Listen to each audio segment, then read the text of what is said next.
Good morning guys and welcome to another episode from Cash the Crafty Carper TV. Today I'm going to go through the blowback combi rig. I've been asked by a few friends on a few groups that I follow and people that follow me to be able to make a video to be able to use in the future.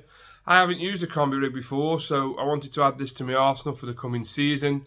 I've seen it being devastated on the likes of Corda TV, Ridge Monkey, places like that. So what I'm going to do is I'll go through a walkthrough of what elements you need. I'll show you how to tie it, so bear with me. It is probably my third or fourth rig I've tied, but I'll try my best and hopefully going into the future you'll be able to use it and put some nice PBs on the bank. So guys, I've got all the elements of the rig building that I need. So things from your boom, supernatural, crimps, crimpers, hook pulls, just to test everything. I use the Ridge Monkey RM Tech barbed hooks. If you need it to become barbless, I normally just crimp them just to make life a little bit easier.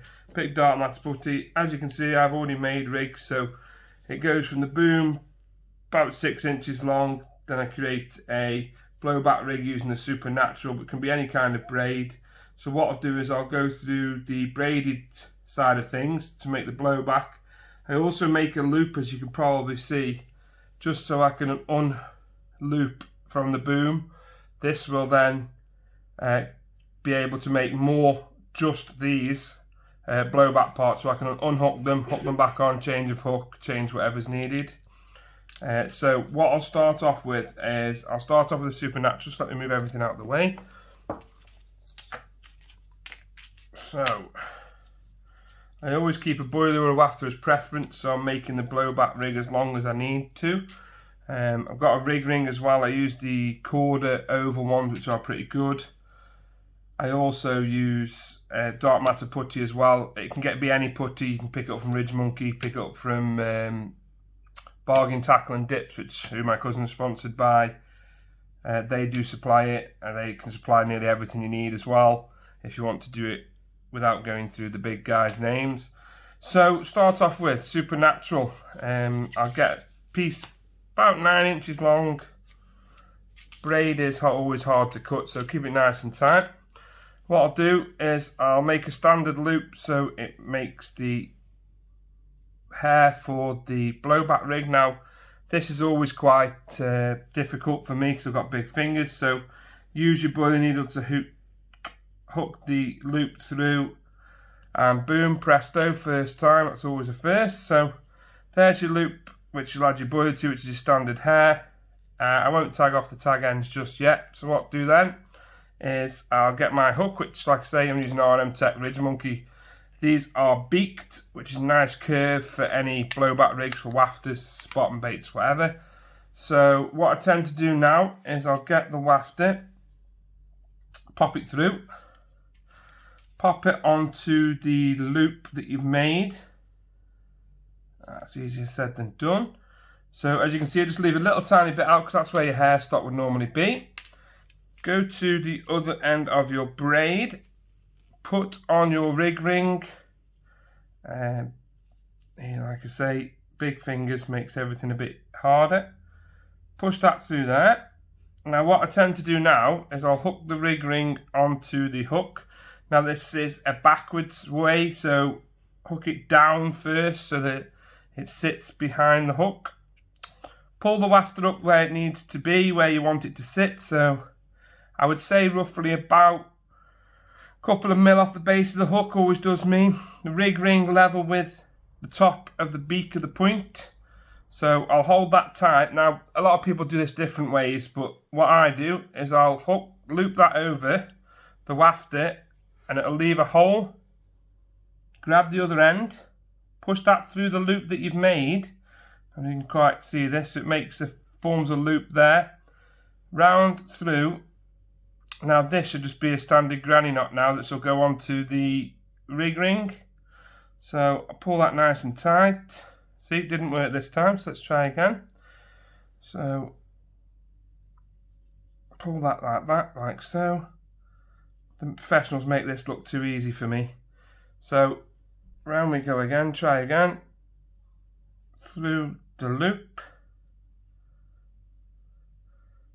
watch you don't catch your fingers like I've done. So that's just a standard granny knot. Pull that nice and tight onto the rig ring. You'll see that there now. There you go, so that's tied to the rig ring. Now, what I have been doing for making the loop in the blowback, so I tend to go through the eye of the hook, then I've been making a loop, so I go back through the eye at the back again. Now this has become really tricky for me as I've never done it before. I've made 2 rigs, this is my 3rd rig to show you all. So back through. Now you can see that that tag end there makes the loop. Now this loop is as long or as short as you want it to be. I make it about 3 or 4 inches long. So if you hold them 2 together now, the tag end and the where your boiler's sitting, you'll have a loop. Now it's just a knotless knot, so 1, 2, 3 turns, you'll see there's still a loop here. Now this is the tricky bit. The end of the loop needs to go back through the eye of the back of the hook. So I didn't do it first time yesterday, so I'll be very surprised if I do it first time today. Nope. Wetting it down does help, bit of a pinch. Let's see if I can get that through the back of there. It's trying, it's trying. As you can see, I don't make things easy, and the professionals could probably do it in 1 take. They have the professional facilities, so I'm trying just to get that go through the back of there. I don't think it's going to go through. Let's try twisting it, see if that helps. That might help. Right, yeah, so a twist has helped. So what I'll do is pull that nice and tight now. As you'll see, I do have a tag end. I'll chop that off shortly, but there's the blowback system. And you have a loop now. So what you can do is use this, what we call a loop-to-loop method, which you can attach to anything really, fluorocarbon, boom, braid, stiffer braid. If you want to do it that way, that's not an issue, whichever's best. So what I'll do, I'll cut that tag end off there, just so you can have nice and presentable.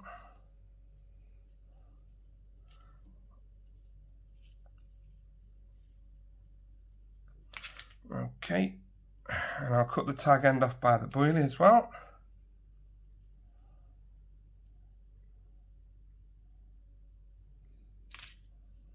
I do sometimes use a lighter just to blob the ends down, but as you can see, that is a full blowback rig with the loop. Like I say, that loop will then be attached to any loop you need to, but that's how my boiler will sit. I'll blob that down with a lighter so you can't see it, but I'll take that wafter off. As you can see, it's just a standard loop hook blowback rig. So what I'll do now, put that to one side. I get my quarter boom. So all depending on length, you can have it from 5 inches, 3 inches, 6 inches, 9 inches, whichever you prefer.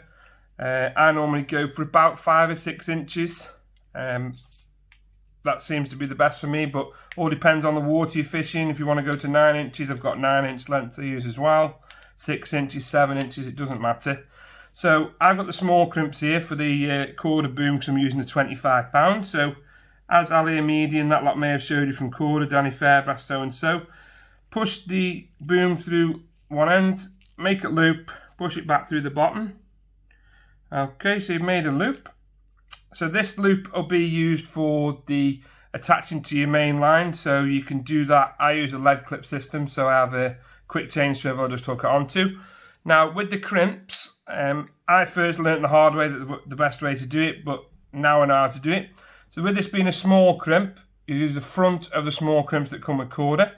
Make sure it's standing up vertical. You'll place it in, both ends are the same. You can see that the loop's this way. Nice and tight squeeze. Done. They should sit like a barrel loop inside. So let me see. They are normally a pain to get out the crimps. There we go. So as you can see, it's not fully flat. It screws nice and tight. That shouldn't come undone with 60, 70 pound fish, even 100 pound catfish and things like that. The testing strain on them is incredible.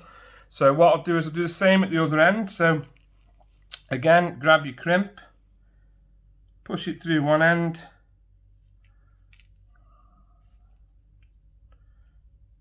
like I say, easier said than done. Make a loop again, push it back through the bottom end of the crimp. Now this is when you can test your hook length. So that's about 6 inches long. If you want it shorter, pull more through the top of the crimp. Then you can shorten it or lengthen it, whichever's best. So a nice little loop again. Same with the crimps. Stand it up vertical in the front of the crimps. Make sure they're in nice and tight. Good squeeze. And done. Yeah, that's good. Okay, so just trim off the tag ends. Now what I normally do here, just to test the crimps, is I'll get a hook pull in looping one end, and then I normally use another hook pull at the other end, but I've only got one at the moment. So scissors will come to handy. Hook pull in one end, scissors in the other, just to make sure that boom's nice and tight, not going to come undone. That's not going anywhere, so that's great. That also straightens out the boom material, so there's no kinks or anything like that. Now we go back to the blowback rig that we made. As you can see, this is the one I made just a moment ago. Now you have a loop, so all you need to do is push that loop through the loop of the boom. That's it. And then all you do is open up the hoop on the other side, like so, and literally tuck the hook in. So you tuck that hook in like that, flip it over, pull it back, boom, hoop to hoop link made. So as you can see now, I now have 6 inches of boom, then I have about 2 inches of blowback rig, which will sit nice and presentable on the bottom. All you do then, a little bit of dark matter putty. I only say a little bit because if you're using a wafter or a bottom bait, you're not going to have to this stand up. I wouldn't recommend it for a pop-up rig. I'd probably use a Ronnie or a spinner rig. I like the Slip D Ronnie rig that Dan Parks talks about in Ridge Monkey, and I've been using them going forward. Actually, I have an example of one here for you. So just a stiff boom, a Slip D made with braid, tied back with a micro ring swivel, and that's what I'll use for my pop-ups, etc. But we'll go into that in another date.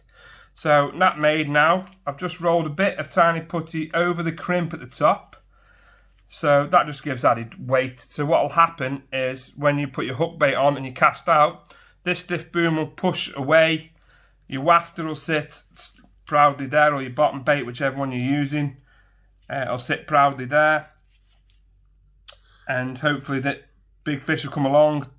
The subtlety of the soft braid will be able to hook easier and catch fish in the bottom lip better, but the boom helps it keep presentable. So should a fish ever pick it up, the hook will lay back again with the wafter away from your rig. Perfect. I do add an anti-tangle sleeve at this end, which is, like I say, clips onto my main line via a lead clip, a quick change swivel, sorry, on a lead clip system. I just pop that over. As you can see, I had one here. So all you do is you add your anti-tangle sleeve. I'm using the Avid camera ones at the moment, but I've used Gemini as well. All you do is hook that onto the swivel, push that over the top, and your rig's ready to go. As you can see, I do use wafters. These are CCN's new pineapple wafters. I had the B1 Citrus, which I used last season, which were great. So have a look into them if you want. CCN baits. Like I say, you can use bargain tackle for your end tackle, Corda, Ridge Monkey, Avid, all the big names out there, all the lesser names, it makes no difference. And hopefully this will help you catch some big fish and put some PBs on the bank. All I ask is, if you do like what I'm doing and you are following me, give us a subscribe and a like and a share, and hopefully I'll post some more videos in the future. Thank you very much. Well, thanks guys for watching the tutorial from Cast the Crafty Carper TV. If you do like what you see, give us a like, follow and a share and a subscribe on YouTube, or follow me at Cast the Crafty Carper on Instagram. I look forward to creating more videos and more tutorials to help you put more carp on the bank. Tight lines and good luck.